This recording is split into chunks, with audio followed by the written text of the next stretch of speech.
Dios les bendiga en esta noche. Pues continuamos leyendo nuestro libro, capítulo 8 del libro La vida más grande de todas, Jesús. Este capítulo se titula El asombroso poder de Jesús. Las historias de hechos milagrosos atraían a visitantes de todos los puntos del Imperio Romano a Sais, en Egipto, para ver el magnífico templo dedicado a Minerva, la diosa romana de las artes, la poesía y la sabiduría. Después de que pagaban sus votos, los peregrinos adinerados se reunían en torno al centro de culto, un gigantesco altar dorado alrededor del cual estaba una serpiente de bronce cuyo cuerpo curvado podía verse sobre su superficie. En uno de los lados estaba Baco, el dios del vino, y en el otro Diana, la diosa madre. Cada uno de ellos sostenía cuidadosamente un cántaro sobre el altar, esperando pacientemente su señal para ofrecer sus libaciones de leche y miel a Minerva. En el momento señalado, los sacerdotes de Minerva entraban al santuario, preparaban un segundo altar y lo prendían. Mientras el fuego consumía la madera, el olor a incienso impregnaba todo el recinto. Este incienso se deslizaba después lentamente hacia arriba y a través del techo abierto, supuestamente hasta las ventanas de la nariz de la diosa. Luego, como si estuvieran ansiosos por participar en la ceremonia, Baco y Diana derramaban espontáneamente sus libaciones, mientras el vino y la leche fluían de los cántaros y se mezclaban en el altar dorado. Las serpientes de bronce emitían un ruidoso silbido de aprobación. Era el milagro por el cual los devotos habían viajado desde tan lejos y pagado tanto con el fin de ser testigos de esta experiencia. La religión era un gran negocio en el mundo romano. Un templo podía dar a conocer una ciudad. Si los milagros eran muy impresionantes o si las manifestaciones sobrenaturales eran suficientemente creíbles. La gente anhelaba tanto tener un encuentro con lo sobrenatural que los líderes de las ciudades enviaban delegados a la biblioteca de Alejandría para solicitar los servicios de los oradores de milagros. Nosotros podríamos llamarlos arquitectos e ingenieros, pero hombres como Filón de Alejandría, Cresibio y Herón de Alejandría podían lograr que los templos hicieran lo imposible. La mecánica de los fluidos podía suministrar agua sagrada, abrir puertas y hacer que estatuillas talladas giraran y bailaran. Cántaros ingeniosamente hechos con cámaras y tubos ocultos creaban la ilusión de convertir al agua en vino. El vapor hacía que las serpientes emitieran un silbido y que grandes órganos produjeran un gemido como si se tratara de un dios satisfecho. Gracias a la ingeniosa mezcla de las antiguas tecnologías, los devotos oían el sonido de la lluvia, del viento y de truenos retumbantes acompañados por relámpagos. Los magos del templo asombraban a los adoradores de Serapis, haciendo que una cuadriga de hierro se levantara y flotara, quizás por medio de una gigantesca piedra imán montada en el techo del templo.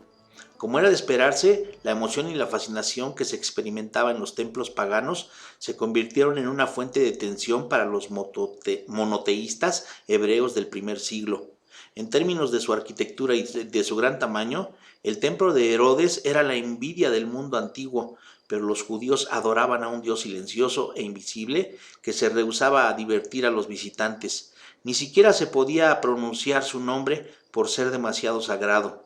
Con todo, la perspectiva de experimentar lo sobrenatural resultaba irresistible. Falsos profetas eran escuchados con frecuencia fuera del templo por sus trucos de prestidigitación. Lo voy a repetir. Por sus trucos de prestidigitación y las ilusiones cuidadosamente preparadas. De hecho, era tan común el uso de la magia que el público venía para esperar un espectáculo.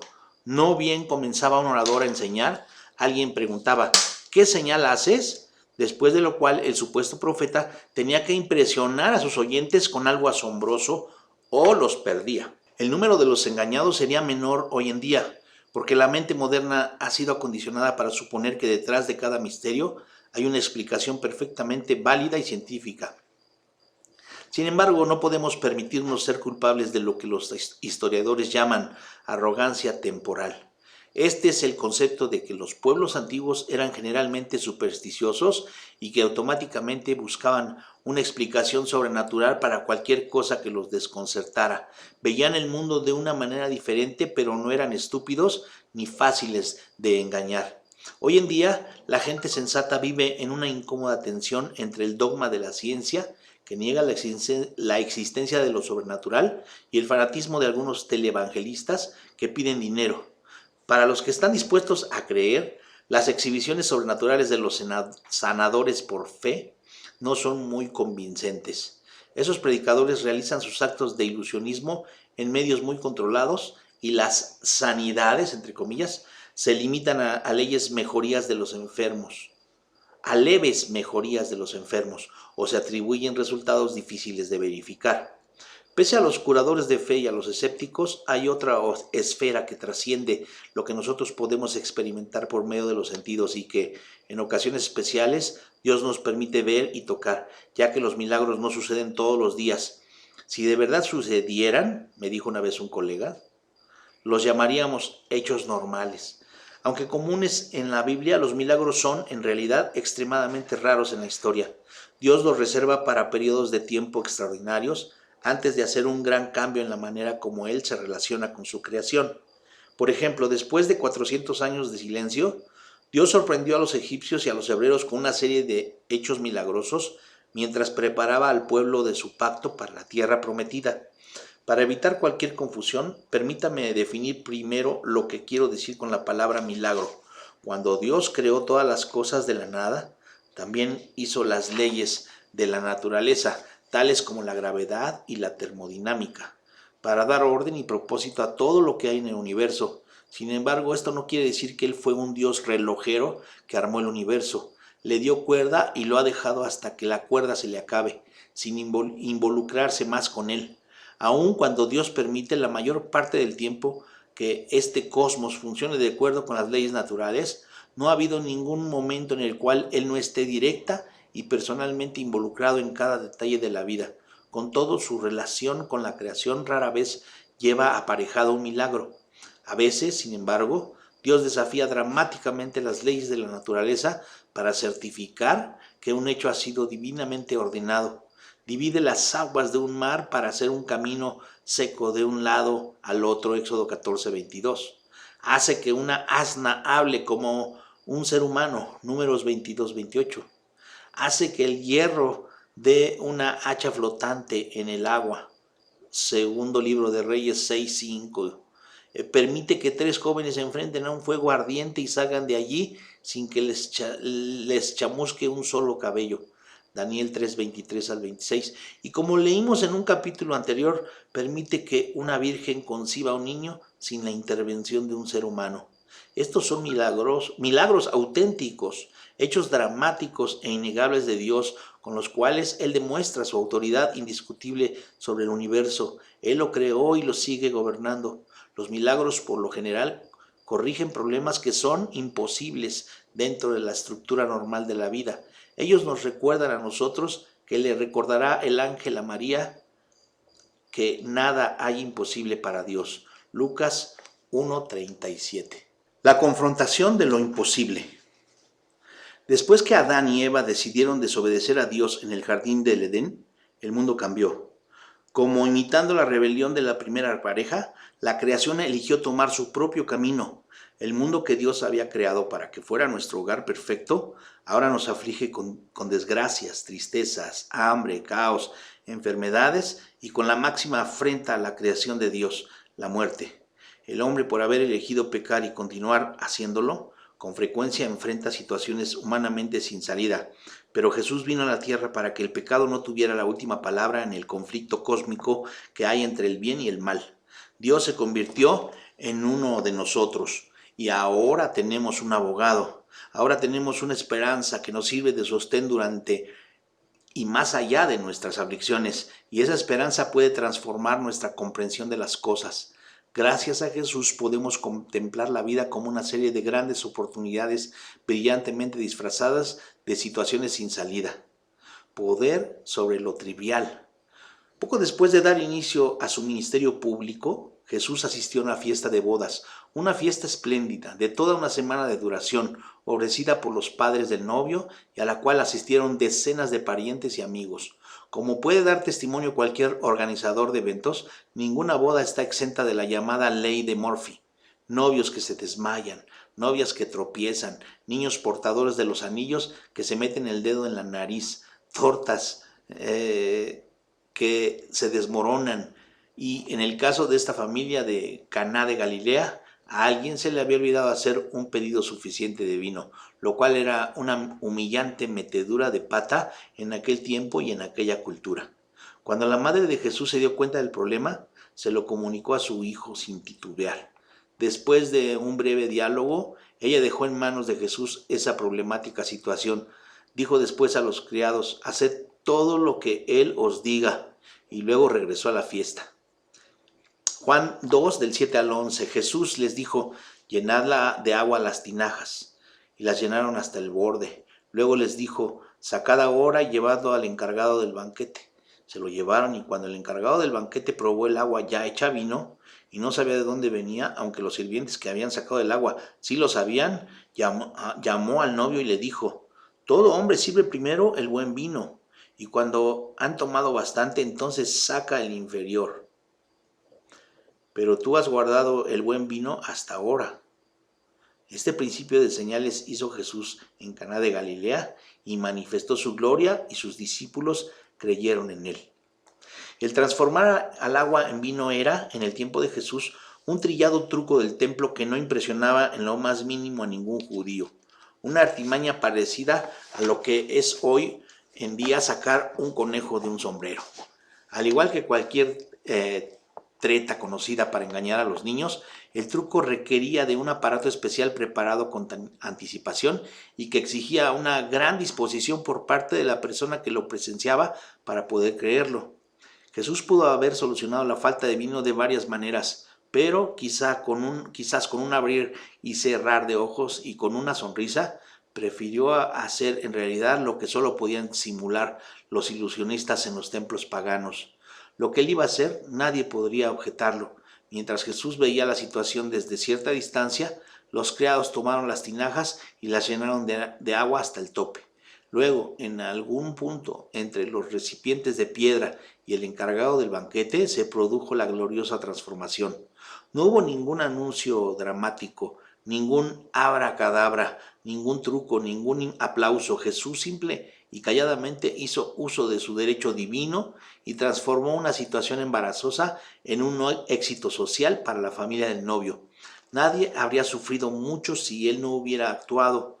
Lo que estaba en juego no era de singular importancia, e incluso alguien pudiera considerarlo trivial. Sin embargo, la difícil situación en que se encontraban sus amigos era importante para él. Curiosamente, Juan decidió llamar una señal a lo sucedido. Después de ver a Jesús utilizar su poder para realizar un sencillo acto de bondad, la fe de sus discípulos se hizo más profunda. Poder sobre la distancia. Poco tiempo después, Jesús y sus discípulos volvieron de nuevo a Caná, la ciudad de Capernaum, donde Pedro, Andrés, Juan y Jacobo tuvieron una vez su empresa pesquera, que daba a unos 32 kilómetros de la costa norte del mar de Galilea, a no menos de un viaje de 8 horas a pie. En ese momento, Jesús era alguien muy conocido, y por esa razón la noticia de su regreso corrió velozmente. Cuando un acaudalado aristócrata, sin duda un saduceo, oyó la noticia, viajó desde su hogar en Capernaum a Caná por un asunto urgente. Se le estaba muriendo su hijo.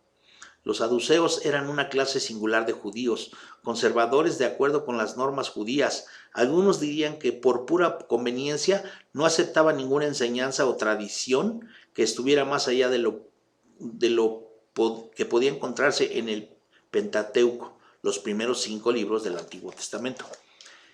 Las únicas escrituras salidas de la mano de Moisés. No creían en la vida después de la muerte, tampoco en la resurrección, ni en ángeles ni en espíritus. El historiador Flavio Josefo, en su obra Guerras, dice que ellos creían que Dios estaba indeciblemente distante, que había dejado que cada quien se las arreglara como pudiera y que no había castigo ni recompensa por toda la eternidad. Por consiguiente, los saduceos creían que era el hombre quien debía aplicar el castigo por el pecado y que éste debía ser inmisericordia y severo. En su obra Antigüedades, el historiador judío Josefo los calificaba de contenciosos con todo el mundo, incluso entre ellos mismos, y unos que pensaban que era un honor el poder discutir con los maestros de la filosofía que ellos frecuentaban. Los saduceos eran los deístas de su tiempo y ardientemente escépticos en cuanto a todo lo sobrenatural y fatalistas hasta la médula. Creían que cada persona creaba su propio destino, por consiguiente merecía tener el destino que se habían labrado, incluyendo las enfermedades, la pobreza, las desgracias e incluso la forma de morir. Por lo tanto, el hecho de que un saduceo estuviera frente a Jesús pidiéndole la milagrosa intervención divina era una gran ironía. Juan 4, 48 al 50. Entonces Jesús le dijo: a menos que veáis señales y prodigios, jamás creeréis. El oficial del rey le dijo: Señor, desciende antes que muera mi hijo. Jesús le dijo: ve, tu hijo vive. Notemos la singular preocupación del aristócrata. Quizás en otro momento habría refutado a Jesús o se habría burlado de sus enseñanzas al exigirle que diera una demostración de magia. En otras ocasiones los fariseos se gozaban poniendo trampas verbales e inventando escenarios disparatados para demostrar lo absurdo de cualquier enseñanza que trascendiera la experiencia en el aquí y el ahora. La palabra fe no estaba en el vocabulario de los saduceos, pero el hombre que estaba parado frente a Jesús ya no era un saduceo, ni un rico aristócrata, ni un poderoso funcionario de palacio. Era el padre angustiado de un hijo que se estaba muriendo. Su vulnerabilidad le dio a Jesús una magnífica oportunidad para ignorar su escepticismo superficial, para ofrecerle una gentil enseñanza acerca de la misericordia y la fe. Observemos también la respuesta de Jesús. Cuanto más tranquilizador habría sido para el padre que Jesús se hubiera levantado y mirando en dirección a Capernaum gritara: sé sano. Y aún mejor que hubiera extendido sus brazos como lanzando su poder sanador sobre la gran distancia, pero en vez de eso le dijo tranquilamente: vete a tu casa, él se pondrá bien. Juan 14, 50 al 53. El hombre creyó la palabra que Jesús le dijo y se puso en camino. Mientras todavía descendía, sus siervos salieron a recibirle diciendo que su hijo vivía. Entonces él les preguntó la hora en que comenzó a mejorarse y le dijeron: ayer, a la hora séptima, le dejó la fiebre. El padre entonces entendió que era aquella hora cuando Jesús le había dicho: tu hijo vive, y creyó él con toda su casa. Jesús habló con sencillez. La lección no tuvo nada de complicada. Yo digo: tú cree mi palabra, tu hijo se pondrá bien. Nosotros complicamos las cosas que Dios ha hecho sencillas cuando vemos al mundo a través de los ojos humanos. Queremos ver antes para creer después y suponemos que Él tiene las mismas limitaciones que nosotros. Juan llamó también una señal a este acontecimiento. El aristócrata y su familia habían descubierto que la omnipotencia y la omnipresencia de Dios no están limitadas por cosas insignificantes como la distancia para Él. 32 kilómetros o 32,000 kilómetros es la misma cosa. Poder sobre el tiempo. También tenemos la tendencia a pensar que cuanto más tiempo tenga algo, más difícil será cambiarlo, tal vez porque el tiempo sabe cómo cementar la realidad de nuestra mente y formar una barrera impenetrable contra la esperanza. Las tradiciones y las supersticiones se fijan con el paso de las generaciones y pueden tener el mismo efecto aturdidor sobre nuestra mente. Juan 5, 2 y 3. En Jerusalén, junto a la puerta de las ovejas, hay un estanque con 5 pórticos que en hebreo se llama Betesda. En ellos yacía una multitud de enfermos, ciegos, cojos y paralíticos. Este complejo de 2 estanques rodeado de pórticos estaba justo debajo de la esquina nororiental del templo de Herodes y parece haber sido un sanatorio religioso llamado un Asclepieion.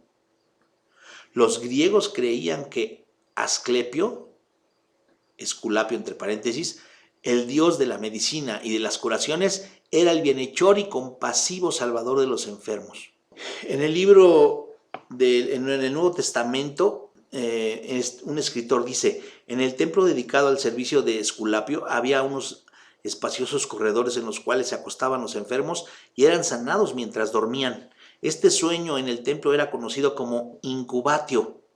Mientras dormían, los enfermos soñaban que estaban siendo sanados por la intervención de Esculapio, de modo que a la mañana siguiente se despertaban sanos. Los paralíticos podían caminar, los mudos hablar y los ciegos ver. Muchas personas experimentaban una curación milagrosa y en gratitud ofrendaban imágenes de oro o de plata de los miembros del cuerpo que habían sido sanados, o traían ofrendas al templo. Esculapio era alabado como el dios de las curaciones y como un salvador que había venido en ayuda de los seres humanos para cuidar de ellos.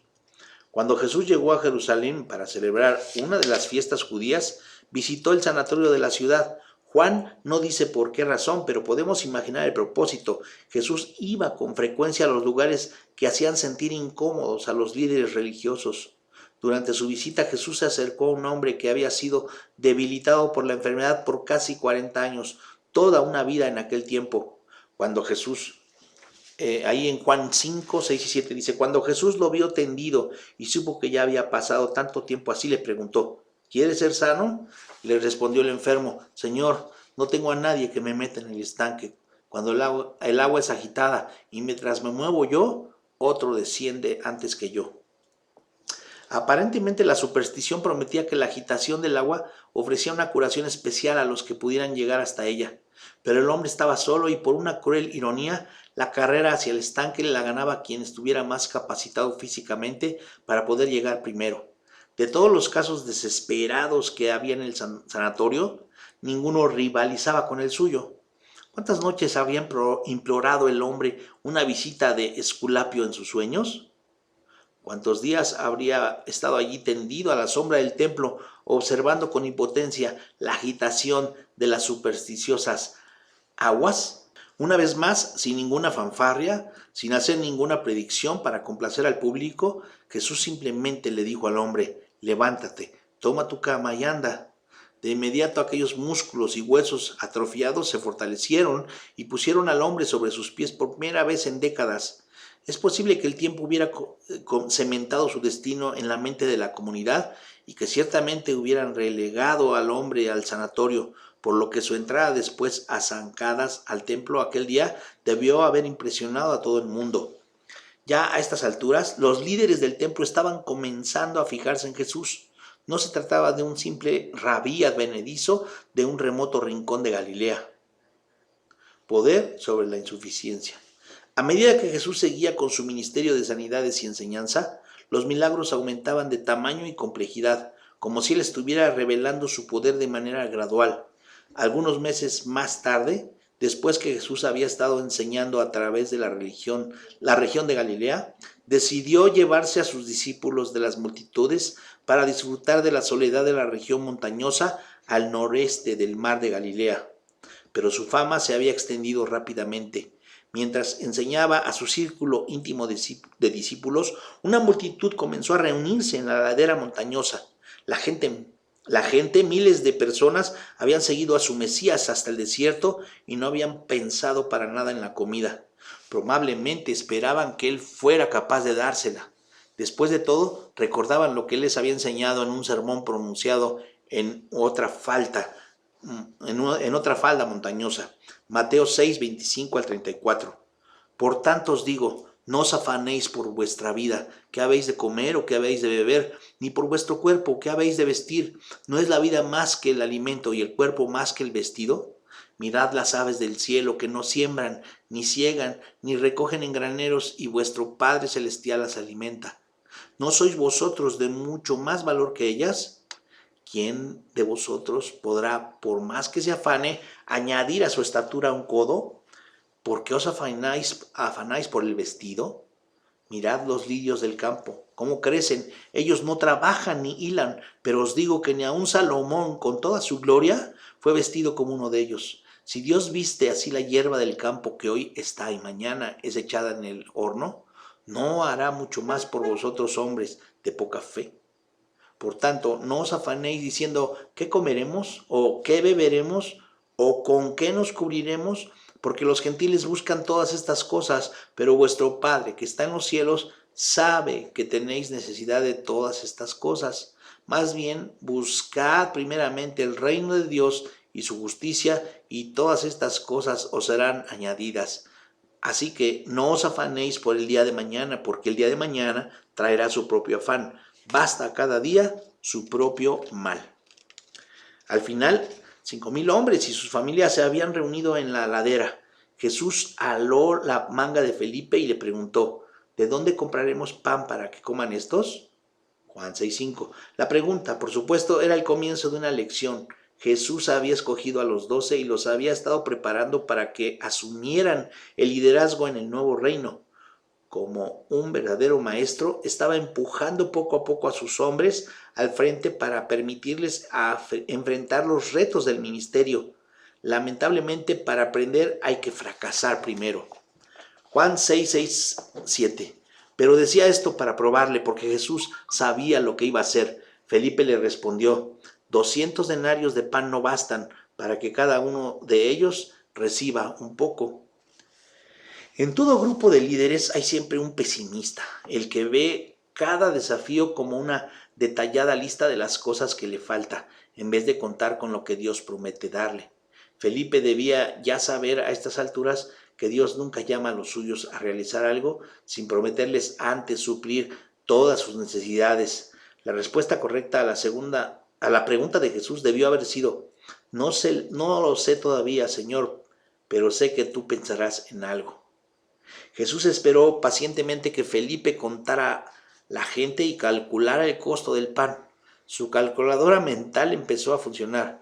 Veamos, hay unos 5,000 hombres y algunos de ellos traen sus familias, y digamos que son unas 8,000 personas para no discutir. Una hogaza de pan por persona costaría, dos costarían cielos. Por el cálculo que hago, Señor, si tuviéramos el equivalente al salario de 8 meses, tendríamos apenas lo suficiente para darle a cada persona apenas un bocadillo. Mientras tanto, Andrés había estado mirando a su alrededor para ver qué comida podía haber. Cuando un niño ofreció su bolsa de comida, probablemente el discípulo pensó que aún mencionar eso sería una tontería, pero siempre con un cauteloso optimismo dijo: aquí hay un muchacho que tiene 5 panes de cebada y 2 pescaditos, pero ¿qué es esto para tantos? Juan 6:9. Quizás con un guiño y un confiado gesto de asentimiento, Jesús dijo: haced recostar a la gente. Juan 6:10. Los discípulos dividieron a la multitud en grupos y dispusieron un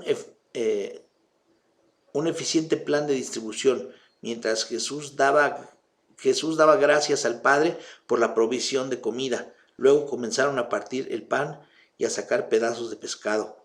Una y otra vez durante varias horas, Jesús multiplicó la humilde ofrenda del niño y pasó la abundancia a una brigada de discípulos.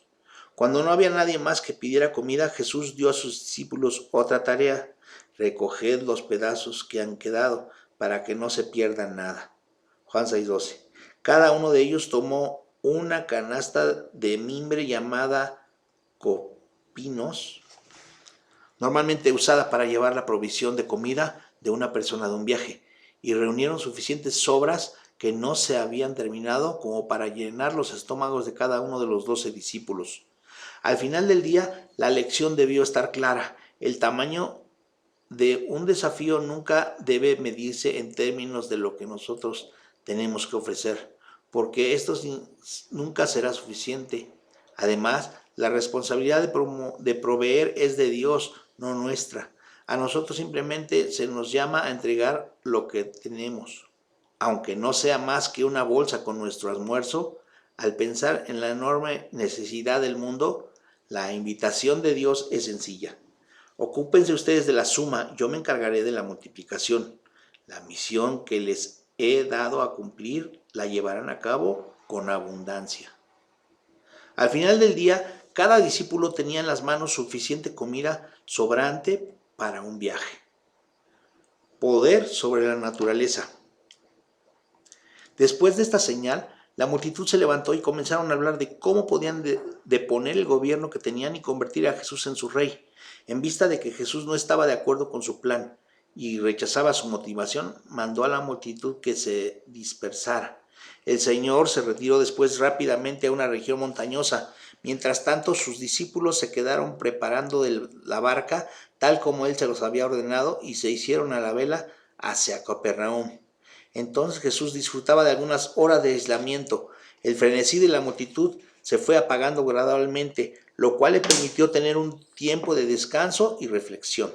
Pero en ese periodo una fuerte tormenta se desató sobre el mar. El comentarista Gerald Borchet, en su libro Juan 1:11, ha descrito la escena de esta manera: el mar de Tiberias o de Galilea es una profunda depresión en la brecha del Jordán. El mar está rodeado de colinas, de modo que descienden sobre él frecuentes vientos que agitan frenéticamente sus aguas. Aún hoy la situación sigue siendo la misma. A las embarcaciones a motor se les advierte regularmente que permanezcan ancladas, mientras los vientos azotan las aguas formando blancas capas de espuma. Los hombres habían estado remando con dificultad contra el viento por más de 4 kilómetros cuando Jesús decidió venir en su rescate. Descendió de la montaña hasta la playa y luego se dirigió directamente al agua caminando sobre la superficie. Cuando se acercaba a la barca, los hombres no sabían naturalmente qué pensar de la figura que se estaba acercando a ellos. Marcos 6, 49 al 52. Pero cuando ellos vieron que él caminaba sobre el mar, pensaron que era un fantasma y clamaron a gritos, porque todos le vieron y se turbaron. Pero enseguida habló con ellos y les dijo: tened ánimo, yo soy, no temáis. Y subió a ellos en la barca y se calmó el viento. Ellos estaban sumamente perplejos, pero aún no habían comprendido lo de los planes. Más bien, sus corazones estaban endurecidos. Una persona con un corazón endurecido en el tiempo y en la cultura de los discípulos no significaba que fuera mala o cruel, sino que su razonamiento y sus emociones se habían vuelto resistentes a los acontecimientos. Hoy pudiéramos decir, eran unos testarudos. Después de ver a Jesús realizar temprano ese día los sorprendentes milagros junto a la ladera montañosa, los discípulos no habían sido capaces de establecer una relación entre todo lo sucedido durante el día.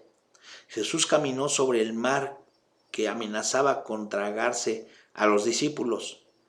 Les dio órdenes a un viento que lanzaba a la barca de un lado a otro como si fuera un juguete. Dijo una palabra y la furia de la tormenta cesó de inmediato. ¿Quién sino Dios podía controlar el tiempo? Poder sobre la tragedia.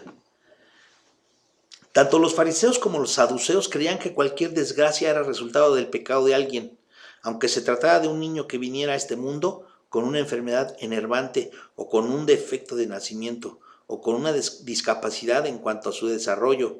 Cuando Jesús salía del templo de Jerusalén, se encontró con un hombre que había sido ciego desde su nacimiento. Este hombre podía sentir el calor del sol, pero nunca había visto un amanecer. Había escuchado el embate de las olas, pero nunca había visto la espumosa turbulencia de las aguas en la orilla del mar. Al ver al ciego, uno de los discípulos le preguntó a Jesús: Rabí, ¿quién pecó, este o sus padres, para que naciera ciego? Juan 9, 3 al 7 respondió Jesús: no es que éste pecó, ni tampoco sus padres. Al contrario, fue para que las obras de Dios se manifestaran en él. Me es preciso hacer las obras del que me envió, mientras dure el día. La noche viene cuando nadie puede trabajar. Mientras yo esté en el mundo, luz soy del mundo. Dicho esto, escupió en tierra, hizo todo con la saliva y con el lodo untó los ojos del ciego y le dijo: ve, lávate en el estanque de Siloé, que significa enviado. Por tanto fue, se lavó y regresó viendo. Imagínense la escena. El hombre era muy conocido en su comunidad debido a su ceguera. Su mendicidad lo había convertido en una figura popular de los alrededores del templo durante años, tal vez décadas. Los fariseos lo condenaban, los saduceos lo ignoraban. Algunas personas que iban a adorar el templo le mostraban compasión, mientras que otros se apretaban la cartera al pasar sigilosamente a su lado. Entonces, un día este hombre entró al templo dando zancadas, sin su vara y su bolso de mendigo, mientras sus ojos que se deleitaban viendo el resplandor de la casa de Dios y saboreando cada detalle.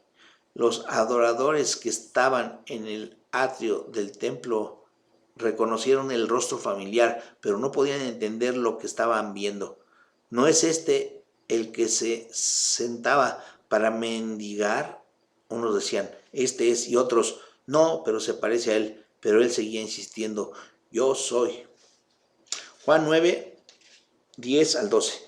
Entonces le decían, ¿cómo te fueron abiertos los ojos? Él respondió, el hombre que se llama Jesús hizo todo. Me untó los ojos y me dijo, ve a Siloé y lávate. Entonces cuando fui y me lavé, recibí la vista. Y dijeron, ¿dónde está él? Él dijo, no sé.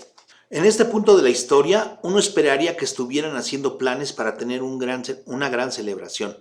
Pero los fariseos, al saber que el hombre había sido sanado en día sábado, se pusieron quisquillosos, protestaron y comenzaron a discutir.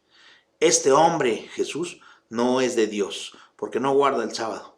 Pero otros decían, ¿cómo puede un hombre pecador hacer tales señales? Juan 9:16. Los fariseos, como siempre, no habían sido capaces de ver el asunto en toda su dimensión. Su ceguera sería tan risible de no haber sido tan trágica y de tanta influencia el ejemplo que daban. En otra ocasión el Señor les había advertido a quienes le seguían, dejadlos, son ciegos, guías de ciegos, pero si el ciego guía al ciego, ambos caerán en el hoyo. Mateo 15:14. Tan pronto como Jesús terminó de corregir la teología de sus discípulos, declaró, yo soy la luz del mundo, y luego le dio la vista al hombre. Con este solo acto Jesús ejerció su poder sobre las discapacidades, el pecado, la teología equívoca, el templo, el sábado y los escépticos, especialmente los fariseos, tan prendados de sí mismos y que se le oponían. Jesús tuvo esta oportunidad porque al mundo había venido un niño que no tenía la capacidad de ver. El hombre no era ciego porque él o sus padres habían pecado.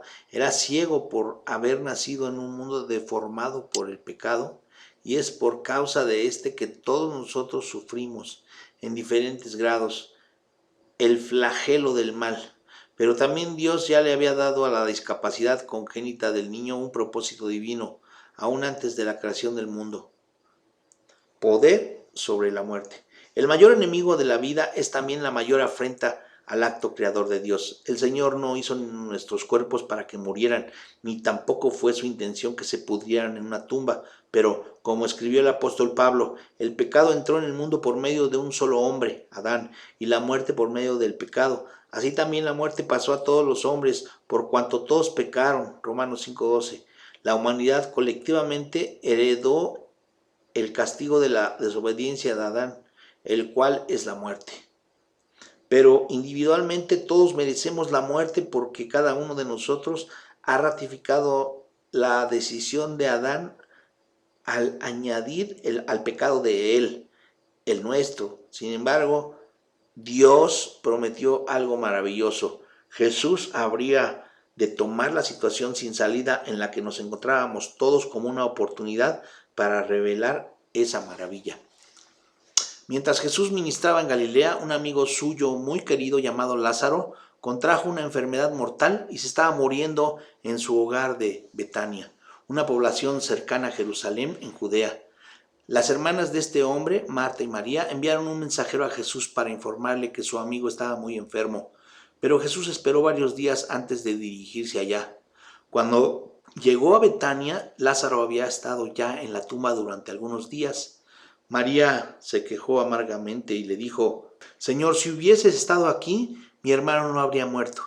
Pero ahora también sé que todo lo que pidas a Dios, Dios te lo dará. Juan 11:21. Entonces Jesús le respondió con una osada confianza, yo soy la resurrección y la vida. El que cree en mí, aunque muera, vivirá. Y todo aquel que vive y cree en mí, no morirá para siempre. Poco después se paró frente a la cueva en donde estaba el cuerpo de su amigo y sin ninguna vacilación ordenó, quitad la piedra. Juan 11:39. Marta, la hermana del que había muerto, le dijo: Señor, hiede ya, porque tiene 4 días. Jesús le dijo: ¿no te dije que si crees verás la gloria de Dios? Luego quitaron la piedra y Jesús alzó los ojos arriba y dijo: Padre, te doy gracias porque me oíste. Yo sabía que siempre me oyes, pero lo dije por causa de la gente que está alrededor, para que crean que tú me has enviado. Habiendo dicho esto, llamó a gran voz: Lázaro, ven fuera. Y al que había estado muerto salió, atado los pies y las manos con vendas y su cara envuelta en un sudario. Jesús les dijo: desatadle y dejadle ir. Qué reunión tan impresionante debió haber sido esa. Mientras Jesús observaba desde cierta distancia cómo se abrazaban los hermanos, llorando de alegría con toda seguridad, él estaba sonriendo. Su silencio era elocuente. Para decirlo con las palabras de un viejo himno, era un goce anticipado de la gloria divina.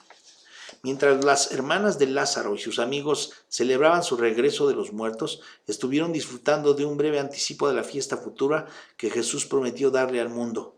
Si bien es cierto que el pecado tiene el poder de matar y destruir, Dios es el creador de la vida.